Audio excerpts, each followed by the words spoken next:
जय श्री राम। माताएं एवं बहनों, दोस्तों और साथियों, आपको भक्ति गाथा 1.7 में हार्दिक स्वागत है। तो दोस्तों, आज हम जानेंगे कि पितृपक्ष में 2023 में क्यों देवी सीता ने किया राजा दशरथ का श्राद्ध। जाने रामायण का ये दुर्लभ प्रसंग।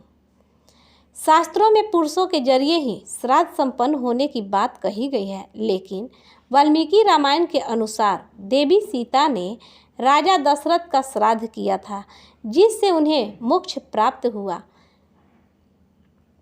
पितृपक्ष में श्राद्ध से पूर्वजों की आत्मा को शांति मिलती है।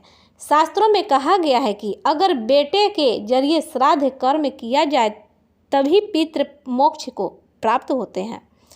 धर्म सिंधु ग्रंथ, मनुस्मृति, मार्कंडेय पुराण और गरुड़ पुराण के अनुसार महिलाओं को भी तर्पण और पिंड दान करने का अधिकार प्राप्त है।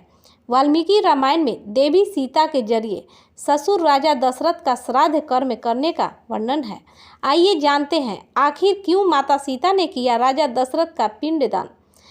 माता सीता ने किया राजा दशरथ का श्राद्ध।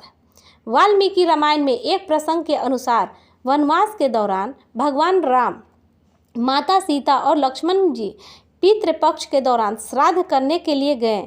पहुंच गया वहां ब्राह्मण ने उन्हें श्राद्ध के लिए आवश्यक सामग्री जुटाने के लिए कहा, तो श्री राम और लक्ष्मण जी सामग्री लेने चले गए।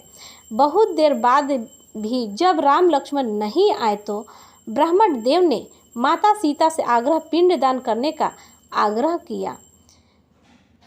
बालू का पिंड बनाकर किया पिंडदान। देवी सीता भी समय को देखते हुए चिंतित होने लगी। तभी राजा दशरथ ने माता सीता को दर्शन दिए और उनसे ही पिंडदान की कामना की। माता सीता ने समय के महत्व को समझते हुए अपने ससुर राजा दशरथ का पिंडदान करने का निर्णय लिया।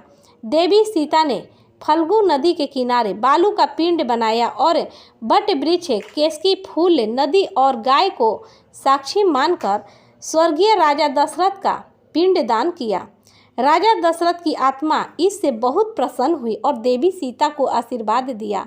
जब श्री राम को इस बात का पता चला तो उन्हें यकीन नहीं हुआ, क्योंकि राम जानते थे बिना सामग्री और पुत्र के श्राद्ध कैसे हो सकता है।